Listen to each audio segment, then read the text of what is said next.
बुद्ध ने कहा है, सोच व्यक्ति के जीवन को बना भी सकती है और बिगाड़ भी, क्योंकि जैसा व्यक्ति सोचता है वैसा ही वह बनता चला जाता है। सोच का निर्माण होता है आपकी 5 इंद्रियों के द्वारा।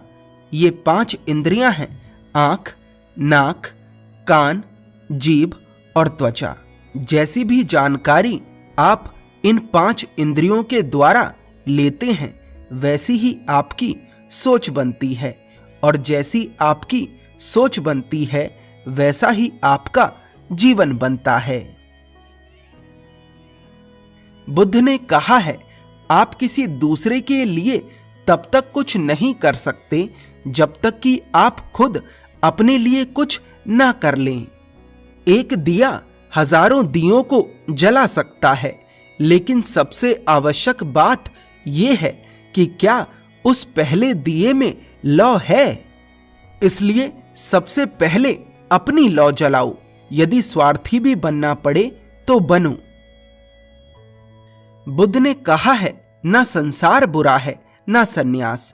अगर कुछ बुरा है तो व्यक्ति का विचलित मन, जो उसे कहीं टिकने नहीं देता। इसलिए हमें हर क्षण अपने मन को समझने का प्रयास करना चाहिए।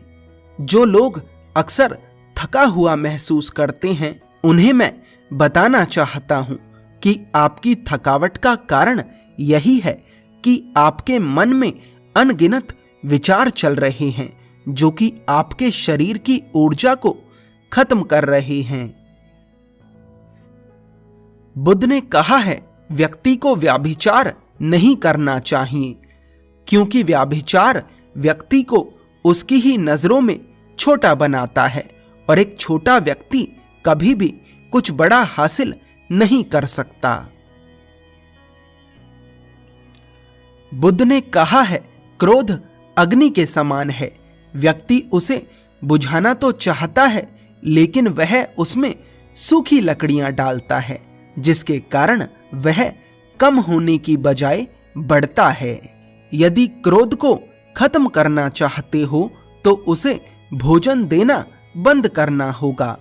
क्रोध का भोजन है बेवजह की इच्छाएं, कमजोरी, अहंकार, जागरूकता की कमी और नासमझी।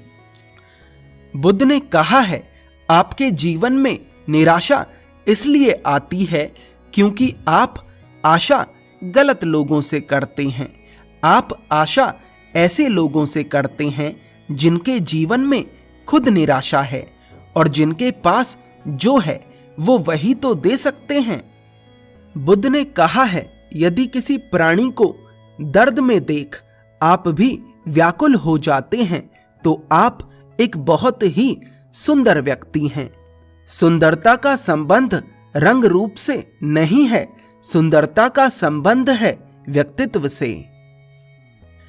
स्वार्थी होना बुरा नहीं है यदि आपके स्वार्थ के पीछे कोई महान कार्य छिपा है। सिद्धार्थ भी स्वार्थी हुए थे, तभी वे बुद्ध हो सके। अगर आप इस तरह की और वीडियोस चाहते हैं तो कमेंट कर जरूर बताएं। धन्यवाद।